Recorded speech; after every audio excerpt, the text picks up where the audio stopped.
We are back. It's time for another season of McDaniel Athletics here on the Hill. And you know what that means. It's time for another new edition of Green Terror Talk, the official podcast of McDaniel College Athletics.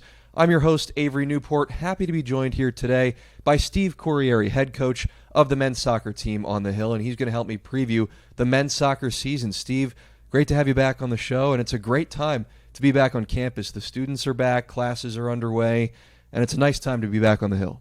Yeah, the fall is awesome. You know, students coming back on campus. We get to be here a few days earlier, get to be just working with the players without any academic requirements just yet. So it's an awesome start to the year. Yeah, absolutely. I mean, the weather has just been beautiful out here, too. Like, every day I love coming down to campus and seeing all the kids walking around, seeing all their smiling faces. It's a nice time, really, to be back on campus. And of course, games start this weekend. Your home opener is on this Sunday against Shenandoah. So we've got a lot to talk about to break down your season and what's to come here for the men's soccer program. But first, we should talk a little bit about how last year ended. It was a great season for you and your team. You won 10 games in the regular season. You made the conference tournament in the Centennial Conference for the first time in 20 years. 2005 was the last appearance for your program, but you made it to the conference playoffs. You won a postseason game in the ECAC tournament, the first postseason win for your tournament, for your team, I should say, since 2017. So a lot of highs last year. Just tell me if the expectation is the same for your program headed into 2025.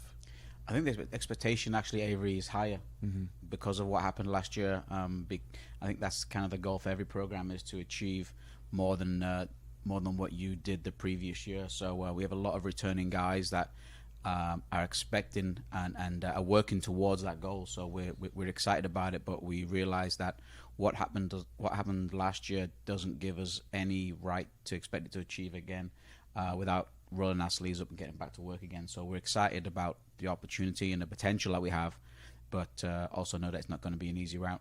No, certainly not. I mean, we've talked before how tough the Centennial is as a men's soccer conference. You've got teams like Johns Hopkins at the very top of the preseason poll this year. You've got Dickinson not too far behind them. They were quarterfinalists in the NCAA tournament last year. So you've got a lot of competition at the top of the league, and you've got to maintain that level of excellence. But you did mention those returning players. I want to talk about them for a little bit here. I think the headliner here of all the returners on the men's soccer team this year, and I'm sure you would agree, is Tate Roth, goalkeeper who was first team all-conference a year ago, also made the all-region team. He led the Centennial Conference in most important goalkeeping statistics. He had the most saves, the most shutouts, the fewest goals allowed as well. So he had a great season last year in cage for you guys. What are the expectations defensively for the team now that you know that Tate Roth is back in the fold? I think that's always a focal point of all my teams is our defensive shape and our defensive organization. Unfortunately for the offensive players, I'm a little bit of a defensive-minded coach. So goalkeepers, defenders, but not just those guys. It's when you defend, it's the whole team defends, and when we attack, it's the whole team. So Tate will be, one word that he's going to have to live up to this year, and a number of the players is expectation. And the bar was set for some players really high, and so it's their responsibility to not just reach that bar, but to push it even further. So, Tate is coming off a really good year last year, but their defense last year really helped him. Helped shield him from a lot. So Chase Osborne coming back, Noah Rodriguez. We're losing some big plays and captains, Jared Edge, who's a 4-year starter, and Brandon Morse, that really anchored the midfield and really was an unsung hero in terms of communication and organization. He was tremendous for us. But Captain Jake Kegley is back again as well, and he'll be a workhorse for us. And we're expecting a lot, and we require a lot from him. So some parts that we lost, but some parts that we're excited to have back again, and that will have an increased role, obviously, because of their seniority on a roster. Yeah. Again, those are a lot of defensive standouts that you just mentioned, too. Rodriguez and Kegley and Osborne, of course, who is also an all-conference player last year on the honorable mention team. He's back in the fold, helping lead the charge defensively. Let's switch gears here and talk a little bit about the offense and who's returning on the offensive side of the ball. You've got Mike Mevo, who scored 3 goals last year, 2 of which were game winners. He's back in the fold offensively. You've got Charlie Olson as well, who had 2 goals and 2 assists last year. And we can't forget about Jack Guerrera, sophomore coming into this year, who led the team with 3 assists last year. Talk a little bit about the returners on the offensive side. Yeah, what I'm excited about with all those players that you mentioned is their work rate and their willingness to work for the team, not just work for themselves. And also in there you have AUL Redder that's played a lot of minutes and contributed a lot as well. So some hard-working young men that I've started actually off in preseason really well. I'm really excited about them. They understand the system. They understand what McDaniel soccer is all about. And when you introduce new players into a team, the first thing you have to do is introduce them into what your team looks like, because that transition from high school or club soccer into the collegiate world can take an adjustment. And I think the first thing that I have to do as a coach is to explain to them what is McDaniel soccer, what are we all about, because it's not just about tactics and formations, it's about the standard that we set in practice, the culture off the field. So really good start so far. Yeah. I'm excited about it. Yeah, absolutely. I want to talk a little bit about, too, how you've seen the team in practice so far. What have you noticed from the first couple of weeks of practices now that everybody's back on campus and you've had a couple scrimmages so far at this point, too? What have you noticed from the guys in practice? And do you think anything positive from your practices and scrimmages will transfer over into a game atmosphere? Preseason is tough from a coaching perspective because I'm constantly, now that preseason is over and we're into game mode and classes have started, trying to reflect on whether it was too much, too hard, too easy. Yeah. Is it better to be 100% fit, but unfortunately that may mean 80% healthy? Or is it better to be 100% healthy but only 90% fit? So you're constantly evaluating how many sessions you ran, the type of sessions, how long the sessions were, because we only have 10 days to be ready for the first game. So it's a quick turnaround, but you also have to get them up to speed with the technical side of the game and the tactical side of the game too. So it's a tight window, and you're just trying to get in as much as you can. We've had a lot of sessions, a lot of two-a-days to get different areas, whether it's defensive shape, attacking play, midfield transition, to try and get it onto the field. I think that's what coaching is. It's trying to get it from myself onto paper and then onto the field. And that's the most important aspect. It's all very well me having good ideas or the coaches having good ideas, but if the players aren't understanding the ideas, then the way in which we're presenting them isn't too effective.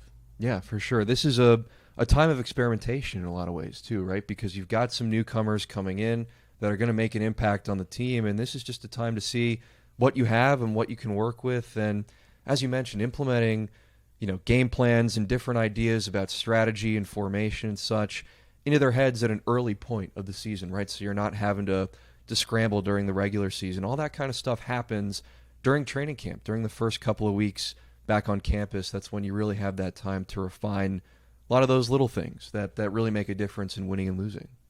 Yeah, and a big element of that is the players and how much work they did in the off season over the summer. So we've never had as many players playing on under 23 teams as what we had this past summer. So that helped.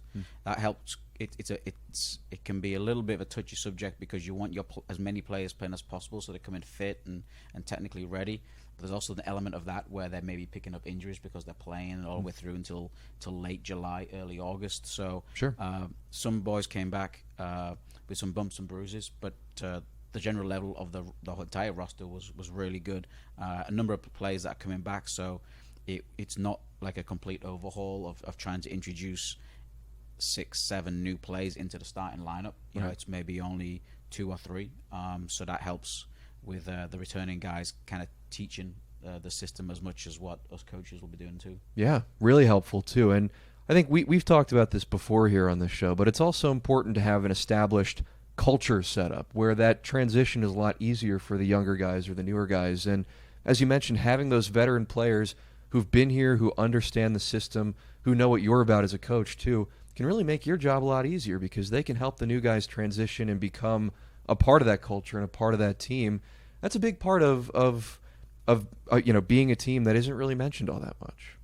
And that really helps, Avery. You're right, because I find more and more that the meetings that we have in between the training sessions become as important, if not more important, than the actual field sessions. We're talking about everything from what is a good teammate, how does McDaniel soccer define success.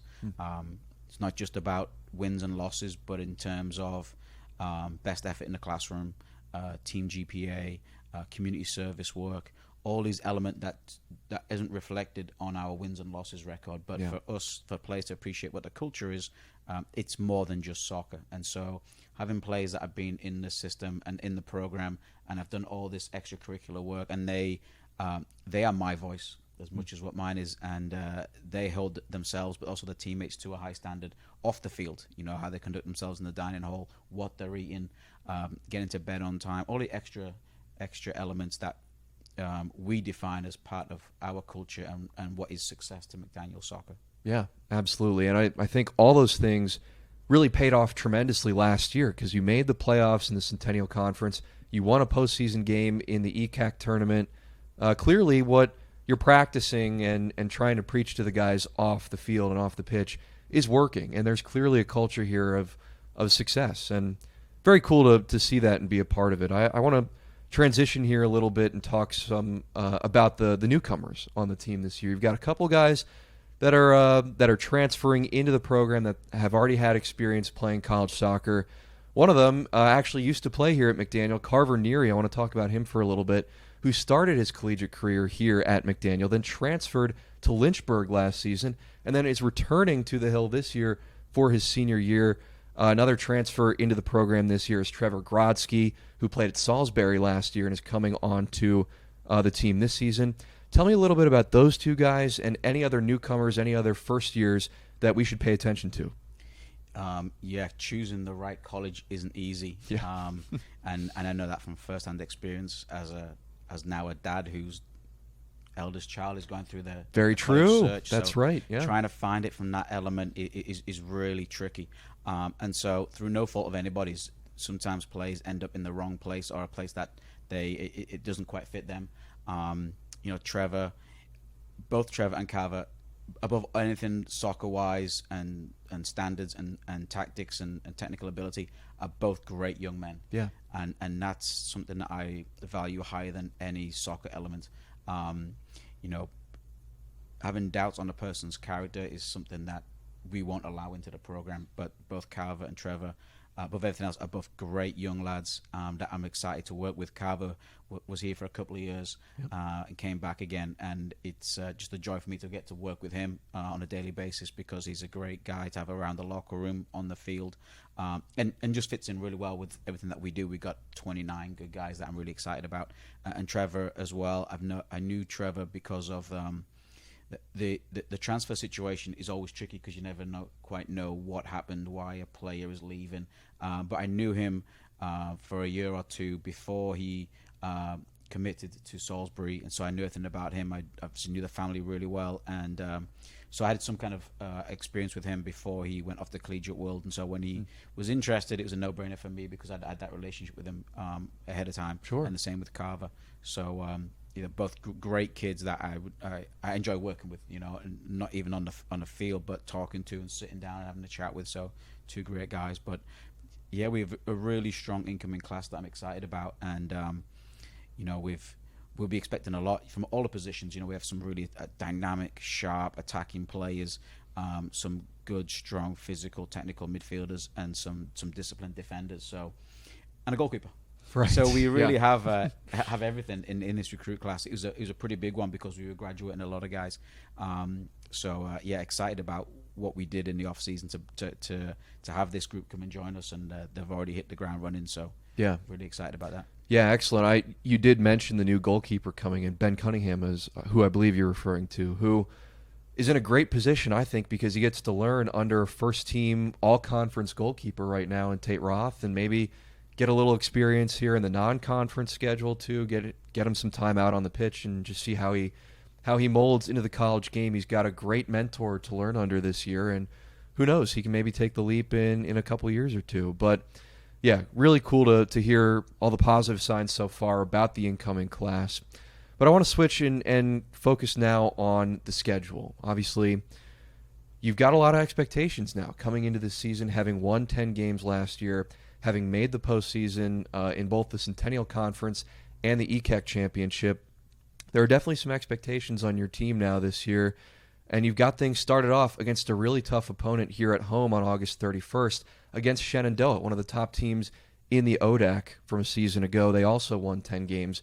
So tell me a little bit about that matchup. That's the home opener, of course, coming up on this Sunday. And tell me a little bit more about the other teams that you've got on the non-conference slate. Yeah, so we open up on Friday, and then you're right. Our first home game is against Shenandoah, which will be a really tricky game. We played them last year, and they were a really good opponent. And from the players that they've brought in, they're only getting stronger. A really good coaching staff as well, so they're really well versed on success in the ODAC. So it'll be a real challenge for us. Sure, but it'll be a really good conference level opponent that we play in out conference schedules. So it allows us to find areas that we need to work on and keep on improving. As much as you don't want to do that in the regular season, there's an element of pushing ourselves, especially against Shenandoah. That would be a really good opponent to see where we are, and are we as good as what we think we are, or do we have to go back to the drawing board? Is it, we look at everything. So super excited about it, but I think it'd be a good test for us, for the players. Really looking forward to it. Yeah. You've also got Wilson on the schedule, too, in the non-conference slate, a team that you beat 4-0 last year. You get a chance to play them again this year. And, of course, you've got the local rivals in Stevenson and Hood and Goucher on the non-conference slate this year as well. Talk a little bit about those teams and how they can help prepare you guys for the conference schedule. Well, both Wilson and Stevenson are really unique games for us because their head coaches are former McDaniel assistants, so they're well versed on our program and what we do and how we do it, and so that it'll just be tricky matchups just from that perspective. But two really good coaches, so it's always going to be tough games against them. And then Goucher, we coach Brian over there. It's a tough game. It's a really tough game. He's another experienced, really, really good coach that has his teams really well prepared every year. So that's always a really, really tough game. And then we head to Albright in another non-conference game. That will be a tough one as well. So it's Division 3, and it's the schedule that we got. There's some challenging games coming up, and that's before we even get to the conference matchups. I did also want to mention as well, another element of the program this year is the assistant coaches. It's almost been a clean slate. Really super lucky to work with Jason Smith, who's already on campus, but a Division 2 goalkeeper, Division 2 standout goalkeeper. So it's a great resource. Not many programs have those full-time assistant coaches for goalkeepers, and we do have that. I do have that, so I'm really, really fortunate with that. And then I have Malcolm Harris, who's still playing professionally in the indoor leagues. That was a Division 1 athlete and played on the national teams at youth level. So he brings that knowledge and experience to the area. Played locally at UMBC. So it's tremendous for us. And then we have two players who will be returning to campus in a non-playing capacity, one through injury and one through eligibility, in AJ Nardone and Luke Hammer. So having those two with us is a real benefit as well, because they're seeing the game through the players' eyes. Right. So we're in a good spot off the field, and I'm hoping that will help us on the field even more. So the actual Centennial Conference schedule, the national rankings will be out, and I'm sure we'll have 3, if not more, in the national top 25. Yep. And it depends on how you're looking at it. As a coach, you can either be, oh no, here we go again, or you can be at the view in which I like to take it. It's like, it's awesome. Right. I wish all 9 opponents were in the top 25, because we get to play against really high caliber teams and get to test ourselves. So always excited for that, for those matchups. It's no different from one year to the next. We're going to have some really, really strong opponents. Oh, yeah. But it's our job to be ready for them. Yeah, absolutely. I'm glad you mentioned the poll a little bit because I wanted to talk about that first before we get into the actual conference games on your schedule too. Hopkins, as I mentioned, placed first in the Centennial Conference preseason poll, with 6 first-place votes. They were in the NCAA tournament last year, one of 4 teams in the conference that made the NCAA tournament. You have Dickinson coming in at the 2nd spot on the list, who was a quarterfinalist in the NCAA tournament last year. Washington College is up there. Franklin and Marshall's up there as well. This is a really tough league. Muhlenberg as well. Muhlenberg lost to Hopkins in the Centennial Conference championship game last year. So you've got this great competition at the very top of the preseason poll this year. And I was very surprised personally when I saw this ranking because McDaniel, you guys are all the way down at number 8 in the preseason poll rankings this year. What was your reaction when you saw that ranking, and do you think that can serve as a motivating factor for your team this season? I hope so. Yeah. Otherwise, right. the preseason rankings was correct. Right. Yeah. You know, I was surprised. Although when you step back, maybe not. We had a really good year last year, and it's maybe some good motivation that I can use as we get into those Centennial Conference teams to let people know what our opponents think about us. Yeah, so. Absolutely. I was very surprised personally when I first saw that list because, again, you made the conference tournament a year ago. You're returning the best goalkeeper in the Centennial, and Tate Roth. He's back in the fold this year.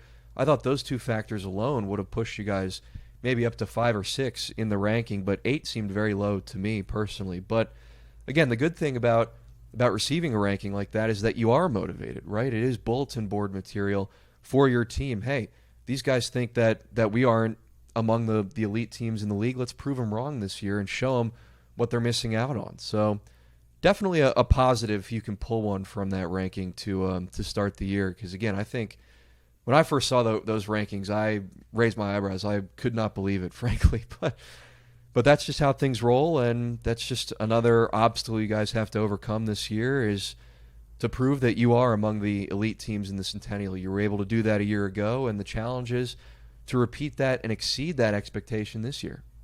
Yeah, and that's maybe what we have to do. Try and have another good season like last season to try and hopefully have a couple of more programs take notice of us and try and improve that.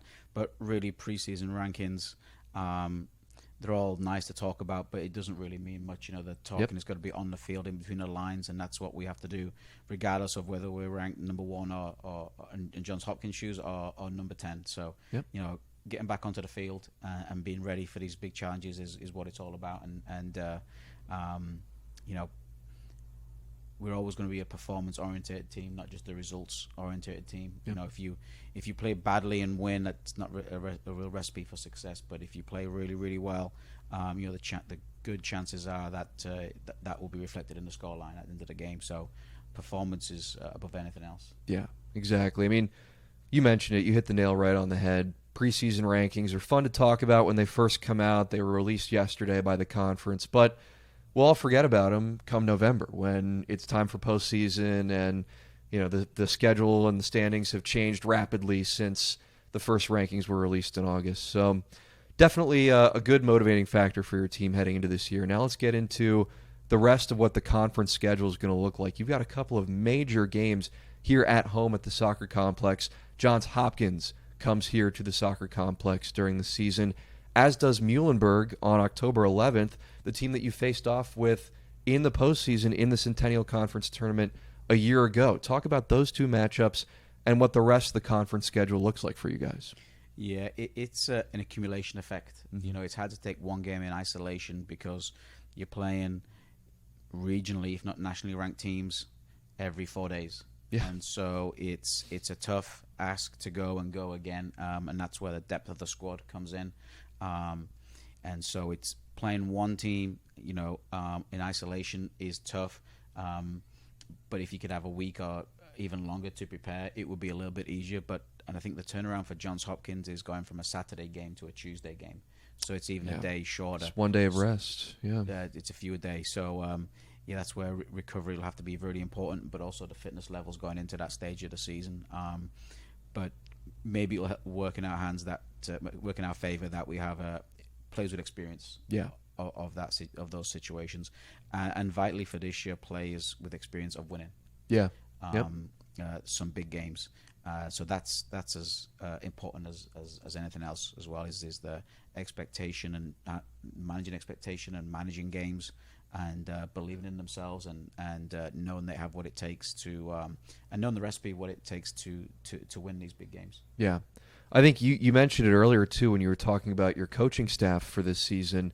You got 2 former players on your staff right now that are helping you out in AJ Nordone and Luke Hammer. You mentioned them earlier, both of whom were all-conference players when they played here at McDaniel too. AJ was on the all-conference team in 2023. Luke Hammer was on the team last year as an honorable mention pick. So you got those 2 guys on your coaching staff that can also help the players in those big game scenarios, because they've been at the very top of this league as players, and now they're on the coaching staff. They can help with that big game sort of momentum that you build up as the season moves on against these very good teams in the Centennial Conference. So really valuable additions to the staff this year from my perspective. But, well, Steve, I think that's really all I have for you today. It's been really fun covering your team for the last year. Last year is my first year here on the Hill, and it was great to have a winning men's soccer program. Really fun to watch them pull out a couple of wins late. Of course, I mentioned a couple of those game-winning goals last year.